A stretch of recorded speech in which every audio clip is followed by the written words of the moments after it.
খাবে? আজ মাম্মামের কথা মতো বিরিয়ানি বানাবো, কিন্তু একটু অন্যভাবে। যার জন্য আমি পরিমাণ মতো চাল নিয়ে নিলাম, একটা ব্রাউন রাইস। এবার চালগুলোকে ভালোভাবে ধুয়ে আমি জলে ভিজিয়ে রেখেছি।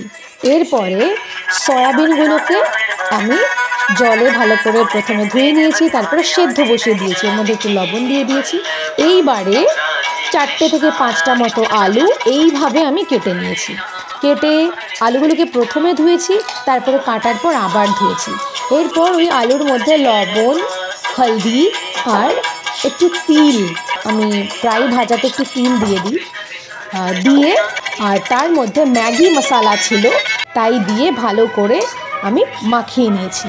আর এদিকে সয়াবিন সেদ্ধ হয়ে গেছে। এরপর আমি তেল সেসেমি অয়েলটা ফ্রাইং প্যানে দিয়ে দিয়েছি। এরপরে মাখানো আলুগুলো আমি দিয়ে দিয়েছি, দিয়ে একটু চাপা দিলে কি হয়, একটু তাড়াতাড়ি সেদ্ধটা হয়। আর এদিকে ডিম সেদ্ধ হবার জন্য বসিয়ে দিয়েছি। এবারে একটা কড়াতে জল গরম হবার জন্য বসিয়ে দিয়েছি। আর এদিকে আদা আর রসুন, এটাকে আমি একটু রসুনটাকে থেতো করে নিলে ছুলতে ভালো সুবিধা হয়।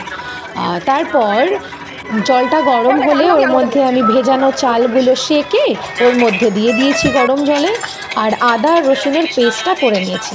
আর ওই জলের মধ্যে, চালের জলের মধ্যে গোটা গরম মশলাটা দিয়ে দিয়েছি। এরপরে অল্প কটা চীনা বাদাম, পিনাট, এগুলো আমি সর্ষের তেলে ভেজে নিয়েছি। ভাতটাও অলমোস্ট হয়ে গেছে। আর কড়াইতে যতটুকু তেল ছিল তার মধ্যে জিরা, গোটা গরম মশলা, কাশ্মীরি লাল মির্চ আর ওই আদা রসুনের পেস্টটা দিয়ে একটু নেড়ে চেড়ে তার মধ্যে সয়াবিনগুলো দিয়ে, এরপর আমার হাতের কাছে যা যা ছিল, যেই মশলা ছিল, যেমনি শাহি বিরিয়ানি মশলাটা ঘরে ছিল, প্যাচের মিট মশলা আর একটু ম্যাগি মশলা, তো এই 3টে জিনিসই এর মধ্যে সয়াবিনের মধ্যে আমি দিয়ে ভালো করে নেড়ে চেড়ে নিয়েছি ঢাকা চাপা দিয়ে। এরপর টমেটোটা দিয়ে আর একটু চাপা দিয়ে রেখেছি। এরপর আমি তেজপাতা দিতে ভুলে গেছিলাম, তাই এখন দিয়ে দিয়েছি। এরপর আমি ডিমগুলোকে ওই সয়াবিনের মধ্যে দিয়ে দিলাম, দিয়ে ম্যাগি মশলাটা আর একটু দিয়ে দিলাম, দিয়ে ভালো করে মাখিয়ে নিলাম। এরপরে ভাতটা আমার হয়ে গেছে।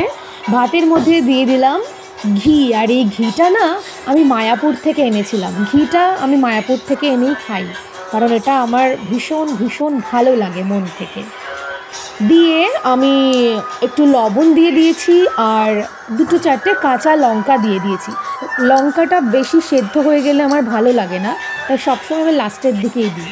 এরপরে ওই কড়াইয়ের মধ্যের যে মাখাটা ছিল, মানে সয়াবিন আর ডিম দিয়ে যে মাখা মাখা করে রেখেছিলাম, ওটা আমি ওই ভাতের কড়াইয়ের মধ্যে দিয়ে দিলাম।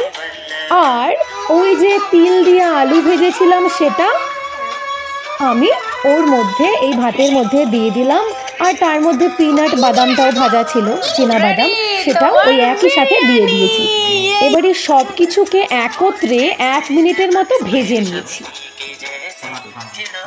এরপর মাম্মামকে খাওয়াবো, দেখি মাম্মাম কি বলে।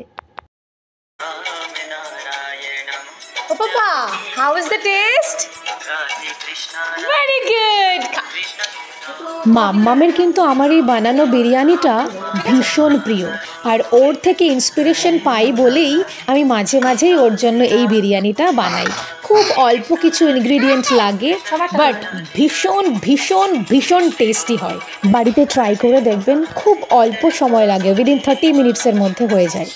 কি বলুন তো, কোনো একটা জিনিস বানাতে গেলে খুব বেশি উপকরণ আমার নাই বা থাকলো, কিন্তু একটা মন দিয়ে যদি বানানো যায় না, সেই জিনিসটা ডেফিনেটলি টেস্টফুল হয়, আমি দেখেছি।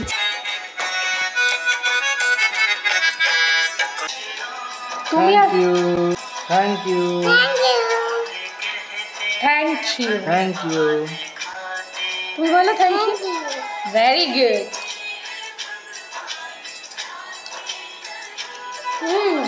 How is the taste?